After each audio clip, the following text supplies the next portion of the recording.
let's get ready to podcast.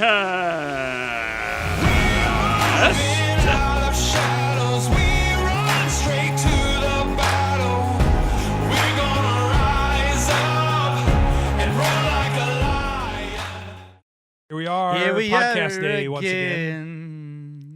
Why are you doing that? Well, I just thought No, this is how you started the last. again. This is how you got into it last time. Remember, I told you you're going to get some special podcasts. I will. I know. We're doing intermittent. We're gonna every once in a while. What is our deal with big words today? We just gotta get rid of them. You and I don't know what our problem is. We don't need to talk about them. Yeah. So anyway, today we're talking about fear of the present. Right now, are you afraid? No, I'm not either. it's the fear of the present, though. Yeah. I'm not afraid of presents. I love presents. Let's clarify. Like, what is the present? Oh, you mean the now? So we talked about first one was irrational fears. That's our first podcast. Second one we talked about the fear of the past. And now Today we're is the talking about the present. We've got a special guest coming on later on. Jeremy Howard had from a chance Kansas to sit City. down with him. Yep. That guy is great. And I can't understand a word he says. he's from the South. It is. He talks awkward. well, a drawl. You know what I figured out though? What's It's because that? they drink so much sweet tea that it like almost gums up inside their mouths. Like All the sugar? Yeah, it's like molasses. He's like, And I can't talk tried no his more. sweet tea. It's like this is good. And I was like, that's how they talk. Yeah, it is funny. Good. Everything slows away. Everything slows down. Everybody But they got the want- drawl walks anybody about like want a little bit of but sweet it's tea. Everything goes a little slower here. It's the way they talk. It's the way they. Oh, yeah. So he's gonna love anyways, this. Yeah. So he's helping head up our Be Fierce sort of conference that's happening in Kansas City on June 10th. So I'm just going to do a little plug for that. Yeah, and he So- just had a men's meeting, had like 130 guys show up for something like that. So we know men are getting together and doing stuff. We're talking more about the Be Fierce conference. But today we're talking about fear of like stupid things of now. Yeah. So I've got I've got a few things here as I usually do. You always do, don't you? I've got even when I don't. I've got believe some you do. dumb fears that people are afraid of. I think most of them are dumb. I mean, even the ones we went over last time were dumb. That's true. We went over some irrational fears, which were kind of dumb. But those did we agree that those were rational? They're kind of rational. Rational, or some of them, like heights. You Yeah, can fall off heights. You can and fall. die. That's you could be- rational. Like if you're on a beam. Irrational. somewhere. Public Yeah. speaking, meh. Like, what's the worst going to happen to you? Like Well, you said. here's a few more that I thought we'll just do these real quick and then we'll jump over. Are these to rational Howard. or irrational? Or you decide. I'll let you decide. Great. Okay. The first one's plain toilets. And it says they're loud, scary, and cramped. They are. And someone heard that if you sit on the toilet while flushing, there's a 50-50 chance your insides will be sucked out. So happy flying, everyone. And that's actually Delta's motto. So, do I believe that's irrational or irrational? irrational? That you sit on the plain toilet. Because I've you know never- when you flush the plain toilet, those who haven't been. I don't know. It goes. I've been in there. I've never been in. I can't fit in any of No. them. I've never been able to fit in one. That's not true. Okay, I did once, but man, it was That's- scary. I mean, so Because it I is can't get rational. out. It's Knock, knock, knock. Excuse me. I'm still trying to turn around to go to the bathroom. Little help here. Like they're supposed to sit down, and I like don't get the. Let's just. I mean, I don't want to get vivid, but I mean, no. if you can't sit down, then you got to go to the yeah, bathroom. you gotta go. You just gotta Yeah, go. and you could stand up, but there's certain things. And then you it still can't, goes, and- yeah, so when you flush that, it sounds like the entire plane is going to be sucked up through that the toilet, and the only thing that's going to be left is a toilet. yeah. That's very rational, man. Very rational. If you I sit guess on that's that, true. Now that you've talked if about I it, sit I'm on like, that, it sounds like there's a cover over it because you kind of hear it whistling when Yeah, you it walk in. Yeah, and then you can only imagine that hole when it opens, it just goes to outside. yeah. So you're just gonna fly out. Yeah, it sucks you outside. And most people are scared of it sucks flying. your inside outside the plane. Like you, Where yeah, your intestine's gonna go. yeah. So it just, yep. Well, the second one I've got here is walking on the bus. Now, you think, walking on the bus, what do you do that? Well, let's admit it. We all hate walking on the bus because the driver has no consideration for when you walk into your seat, and then he floors it. And flying across the bus you go. Oh man, those guys are. It's same on the trains. You get on the train. It's actually me that does that. You've done that to me with my drink, jerk. I have my drink out, my coffee, and I'm like, I'm about to drink it, and he just floors it. Well, I slam on the brakes. You slam on the brakes, Same or you difference. floor it. Either one. Either one works because it goes over me. And Yeah. usually it's hot coffee. Well, I wait till it cools down a little bit. Oh, yeah. So you're premeditated. Oh, are you afraid? Okay. Next one is trips to the hospital. Scared of someday they get a really bad stomach ache. They have to go to the hospital. And as soon as they get to see the doctor, the pain's magically gone. That happens all the time. It's like your car. Car does the same thing. What's that? You go to the mechanic and there's nothing wrong with it? Nothing. You're like, Nah. yeah, there's nothing wrong with That's it. I took it in for 4 things the last time, and they go in, take it in. They're like, "No, everything's good." The worst problem I had at the doctor, I went to the hospital and I got there and I was having really bad pain. And the doctor walked in. And it's one of those hospitals where everyone's good looking, like it looked like it was a soap opera. Oh yeah, I visited you there. That's right. And you know what the doctor said? What? Yeah, it's gas. You thought you were having a heart I attack. thought I was having a heart attack. That's like- even worse He's than like, it being nothing. He's like, here's some gas X. You're I was gassy. I was like, thanks. Well, so much, I mean, that's appreciate it. happened to you before though, because you're passing out and you went to the doctor, Yeah. and the doctor was like, "Yeah, I Yeah. mean, It's dang you. what happens to your body? Does this happen? Does this happen? Yeah. And he goes, nothing I can do about it. It's all in your mind. Yeah, But apparently not. It's gas. your gas kills me too. So Anyway, moving on. The next one we got here is pee sounds. I know this is gross, but like the public toilets and someone's I was peeing. hoping you were gonna say the way people say like Peace? the letter P. No, Pop, little pee. pop, No, but Peter you're not. Piper, You're talking talking about pee. bathroom Yeah, etiquette. like if Why some- do we have to talk about bath? This is the second bathroom etiquette thing today. Okay, So well, they're afraid of sounds. they're afraid of like hearing the sounds of someone in the bathroom. That's why people run water. Yeah, people do. People run 'Cause they water. don't But want- You can't do that in a public restroom because they're automatic. No, I always go. always have a little radio to pig noise. Yeah, or I make like a tone. Nothing to hear. So- Why do we do this? So dumb. The next one is slightly open wardrobes. How do we have a podcast? Like, I don't know why people listen to us. Slightly open wardrobe. Like if a wardrobe's open in your bedroom and you think, well, that should be closed. Why is that open? Or if a door like just opens for no reason. That could be freaky. You know, I was in Canada. Pastor Brent, we had him on the program, and Pastor Barb, I was staying at their house, and she left the thing open, and she stuck one of those evil like Chucky dolls up at the top. That's right. You showed And I'm me laying that. there reading my Bible, and I look up, and I was like, "Ooh, Oh my God. it's staring at me." And no matter which way I went, it was like it's looking at me. Yeah, open. That half open wardrobes is wardrobes. kind of scary. That scary. is, yeah, maybe. We've That's got rational. We've got a floorboard in our house that every time you step on it, the second bedroom door opens. So I just want to wait till someone's staying in there, and I just step on it and go, hello. Claws come around the door. That's So if you're ever staying at my house, that's what's going to happen. And then the last one we've got here is the C. Just the C. Oh, I thought you were talking about the letter C. What's wrong with you today? I'm afraid of Sesame Like, Street. man, today has really been an alphabet Hi, day. welcome to hasn't Sesame it? Street. The letter C. No, the ocean, like the sea of being eaten by a shark, or there's like I get it. There's unknowns out there. No I one get it. 90% of the sea is undiscovered. So what's Yeah, out you even there? said like nobody knows how deep it really is. No one knows how really deep it is. They have because of the pressure and everything like that. So we don't know what monsters lay down. But we did find out the first podcast that one of people's biggest fears is drowning. that is true. So that's why they're afraid of the sea, because They're they're afraid of afraid the they sea. drown in the sea. Yeah, because there's the unknown. People are afraid of the Everything's unknown. starting to come together. Yeah, And it's still dumb. they're afraid of what's going to happen to them right now, which is what Yeah. we're talking about. Yeah, the fear of the exactly. present. This has been a great podcast Man, already. man, we've just started. I out. have learned so much.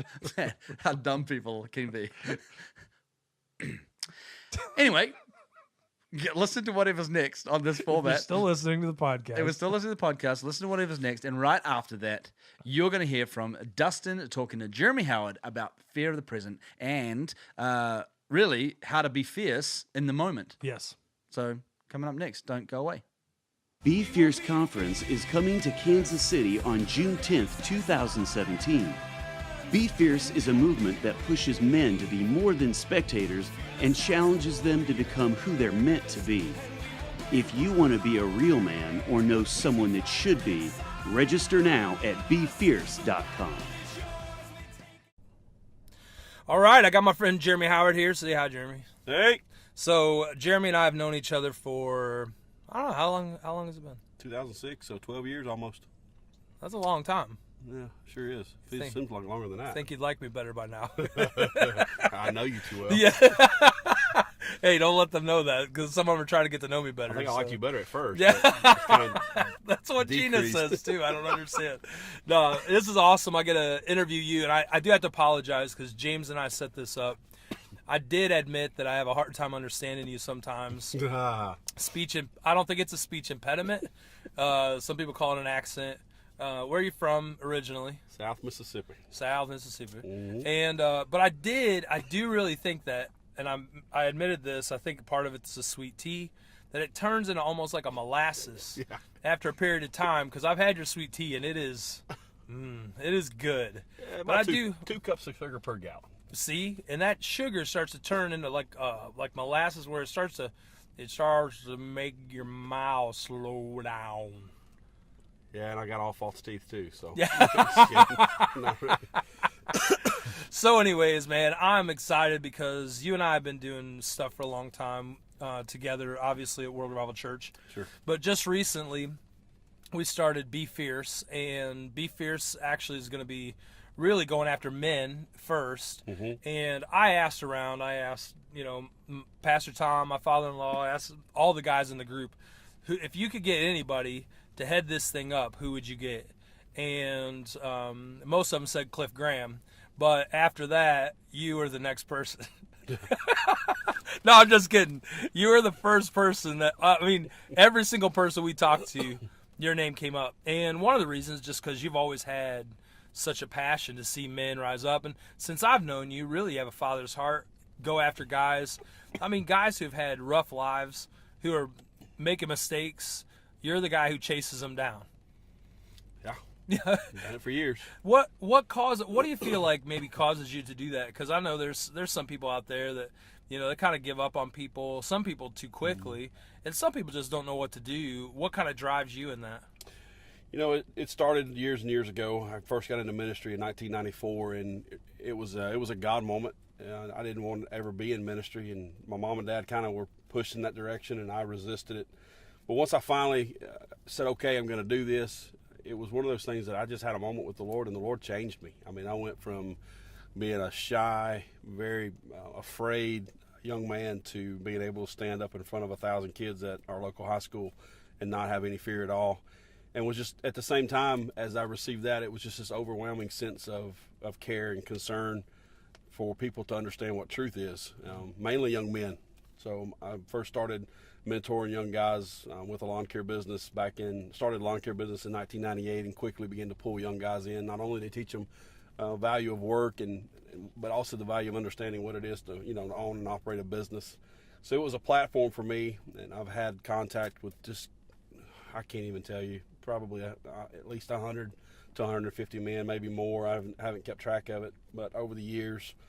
And it boils down to just a genuine care on my part to want to see them understand what it is to really live underneath the control and underneath the submission, is a better word, of the kingdom of God, and to do things God's way. So I really want to see guys grab a hold of this, and that's where it all began. Yeah, we've been talking these last 4 podcasts. These 4 podcasts, we're going to talk about fear. Last time we talked about the fear of the past. This time we're talking about the fear of the present. One of the things is I know you were raised in your parents brought you to church, and as somebody who has the heart of a father, what do you think that instilled that in you the most? Because I think a lot of guys are afraid, and you may even be able to speak to that. Like, what are guys maybe I think even the guys you just said, they're afraid of the kingdom of God. There's something that throws them into another area. I'm going to miss out on something. I'm not going to get to do something. I'm not going to get to be something. So they chase what gives them the feeling of they're going to be able to, accomplish what they desire.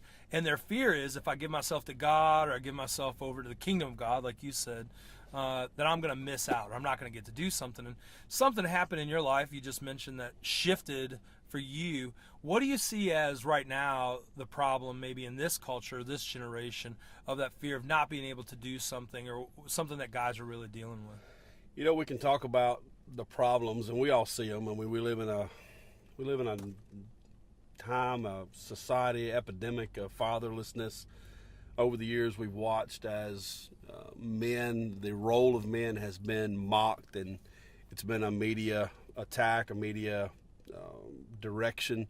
If you just look at sitcoms over the years, they all make the dads out to be the baboon, the idiot, and the moms step in. And I mean, we even now just recently watching the Heisman Trophy presentation just this past year, and I think out of the 5 finalists, every one of the finalists came from a fatherless home, and it's an epidemic. But when you talk about the fear of it, I'm not sure I'm the right one to do that, because to me, fear is something that you're afraid of. And when I look at men today, I don't really see a lot that they're afraid of. I see it as something they just don't value. They don't value the things of God. They don't value the role of fathers. And I'm not talking about men and as across the board.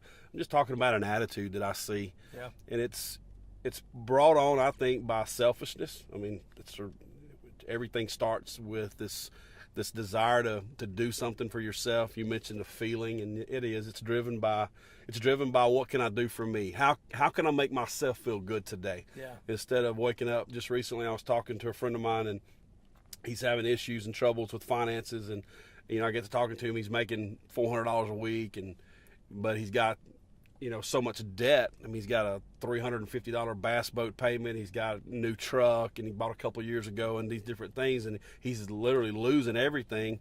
But I'm trying to figure out, okay, where your one thing, your income is not what it should be as a man in his 30s with 3 kids. His wife has to go to work. The kids are in daycare if they're not in school. So we had to bring everything down to it, and I guess you could say he was afraid. He was afraid of not being able to go fishing. He was afraid of not being able to go to the games that he wanted to go to. So, but it all comes back to what he wants to do for himself. And if I could go in and challenge him, but not condemn him, I mean, I can throw rocks at anybody all day long, even myself, for the things that we need to change. I don't want to go in and condemn these guys, or this guy in particular. I just want to challenge him and encourage him to step into what it is to be a real father, biblically based. Yeah. What does God call a real father? What role do we play as men when it comes to being husbands and fathers? Yeah, that's awesome. Well, the ministry title is Be Fierce. That's what we're calling this, is Be Fierce. And it's not been fierce, which is the past. It doesn't really matter what we've been before. It's what we have to be now. And what would you say to men that even the word fierce, some people that'd be a turnoff for? I don't think it is for most men, but our culture right now is dictated by its own fears. So they're putting out politically correct things. You're not allowed to use the word man anymore. And Stupid. There's such a confusion, even the confusion of sexual things, stuff like that, where transgender and all that kind of stuff. And so there's a lot of stuff coming at men right now, trying to get them to not be men. And as soon as you hear the word fierce, it kind of puts something out there that could almost be taken wrong, because it almost puts it out there that you're going to be a bully, or you're going to be, it's almost like they take it from an anger side of it, like fierce is anger. But maybe you can define it, because I've had great talks about it, and we still settled on, I think Be Fierce is still the right way to go, against all the cultural stuff that the church is supposed to start, be the standard bearer of it. So what would you say to men about the word be fierce, or what they're supposed to become? Well, when you look up the word fierce in Webster's dictionary, it basically means an intensity. So I can have an intensity in my approach to the things of God. I can have an intensity with my job. I'm intense about what I do for work. Or somebody out there may drive I know we've got a friend out in Colorado. He worked for the for the county. He drives a grader, and we both know Bo. And Bo is an intense guy, and no matter what he does. So we could call him a fierce guy when he's driving a road grader. Yeah. It doesn't matter what we do. We can bring this certain level of intensity. And if we look at it, generally speaking, men as a whole have become so weak in how we approach anything. Yeah. So it's the opposite of what we've become. When we say be fierce, it's the opposite of being weak. Yeah. So why not come with this sense of strength, with this sense of intensity, when we are looking at what it is to be a husband? Yeah. So if I'm going to fiercely approach what it really means to be the husband that I am created to be, what does that look like? Same with fathers. What is it for me to intensely, fiercely be the father that I'm supposed to be. That's awesome. Well, I'm excited about this conference coming up. You know, I think Be Fierce is powerful, just like you just said. You know, the enemy, funny thing is, everybody expects the enemy to be fierce. And it's going to take a fierce people to overcome that enemy. And from what I'm seeing, you just had a meeting with some guys, and it seemed powerful. It seemed like guys just getting together just to – it really seems like there's a rally happening of men and an accountability. But we got this conference coming up June 10th. At World Revival Church, and you and I don't even like calling it a conference because it's really just men getting together, and we're going to see some powerful things. We're going to have some guys speak into it. We're going to have some great worship time together, great prayer time together, and I think guys are going to connect, I think, with a lot of other guys. They're going to see some passion and get some passion. No doubt. What do you expect to see at this conference? Well, what I would like to say is when it comes to the conferences, I want to invite anybody that's listening, and I want you to consider coming not out of, okay, I'm going to come to a conference, I'm going to listen to some guys talk. You know, that's what conference is all about. Why do I not like the word conference? It's because I'm so tired of the status quo of the church world. To be honest with you, I do not want another daggum meeting. Yeah. You know, I'm sick of we've been church to death. I love the local church. I am the biggest fan of the local church. It has its place, and we have to have it. But that's not what we're trying to recreate when we talk about a gathering of men. Yeah. What I want to do is combat the natural tendency of men to isolate themselves and hide behind a wall of, really, I have problems, but I want to pretend like I don't have problems because I can't really allow other men to see that I'm weak in these areas. Yeah. And I want to kill that. Yeah. I want us to be able to come together, adopt an attitude as a group, kind of like a group of, of soldiers. The Army, the Marines, they teach these guys that they have to be together if they're going to accomplish the mission. Yeah. You have to do it together. Yeah. So when we come together in June the 10th, it's in Kansas City, or like this past meeting we just did on the 14th of March, and we're doing another one on May 22nd. I'm just gathering guys that I know have met around Kansas City, and we've got a group coming from Springfield. They're driving up. When we do these things like this, I'm trying to reinstate an attitude of we have to stand together. Yeah. So if you're interested in being a part of a group of men that work together and we move forward together, we go back to our own homes, we go back to our own churches, we go back to our own lives. But at the same time, we have a band of brothers that's a phone call away. Whether it's we get on a group conversation, whether it's a text conversation. I've been texting with about 7 or 8 guys from the last group on a group conversation. We don't text every day, but somebody will have something to say. They send it out because we are understanding the importance of us being together. Yeah. So that's what I'm trying to shoot for. I love it. I see it happening already. So this is really just the gathering of it, of what's already happening. And I love your heart for it. I'm grateful for you and all that you've done. And I'm excited about this conference. It's if you want to sign up for it, go to BeFierce.com. It's just $25. Get in. It's going to be all day long, and it's going to be exciting. Yeah. I'm really excited about it. So, and we're going to have good food. Yeah, good food, good time, good fellowship. And I really believe this is just the initiation of it. We've got some discipleship stuff we're working on, all kinds of stuff for you guys, try to help you. So, and ladies, you want these men there. You want these men to be able to become who they're supposed to be, so you can become who you need to be, and not having to take on the responsibilities of men. So, men, we hope we see you there. And ladies, make sure you get your men there. To see and hear more about Here Be Lions, check out our website at herebelions.org. Don't be a stranger, be our friend, and like or follow us on our Facebook, Instagram, and Twitter pages. By doing so, you will also receive regular updates and additional content. Man, you guys were pretty good. Yeah, I told you I had to repent, and I repented to him for making fun of the sweet tea. Honestly, I didn't really mean it. Well, I mean, even if he listens back to it, can he I mean, I don't know. I couldn't understand him. No, I love the guy. He's a good guy. Great guy. We're excited to be out there with him and Yeah. those guys out in Kansas City. And on Be June 10th. Fierce is I just really do believe that it is going to shake a lot of things and change a lot of things. And it is in the moment. It is Yep. trying to get guys to be in the moment, to be present with their families, to be present where they're at, and to not be afraid of making a change now. Yeah, and go for it right Yeah. in the moment. Yeah, so it's awesome. I love that. I do want to remind people, like we said, go to BeFierce.com because you can sign up if you know a guy or you are a guy that needs to be there. Everybody needs to be there. If you're a guy, we want you at that conference. We believe powerful things are going to happen at it. So go there. You can sign up. It's $25.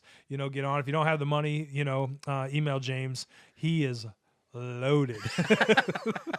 You can reach me at Dustin at herebylines.org and we'll figure something out for you. But Dude, seriously, I told you don't give out my secret email. but seriously, if you are wanting to come and you're financially strapped, you can sell something. No, we really do want to make sure. But we everybody's want to there. make sure So whatever everyone's we there. can do to help you. So get there. do let us know. I'm James at herebylines.org, Dustin at herebylines.org, and we'll make sure we get you sorted out. And don't forget, if you want more updates and things like that, check our Facebook page, Instagram, Twitter, or you can go to herebylines.org. And also, as a reminder, because we haven't really mentioned it too much, but maybe next month we'll be talking more about this, but go to healingisright.com. Yeah. We've got a new album coming out for Healing is Right, Yeah. which is going to be really powerful. That's going to add to our repertoire on there.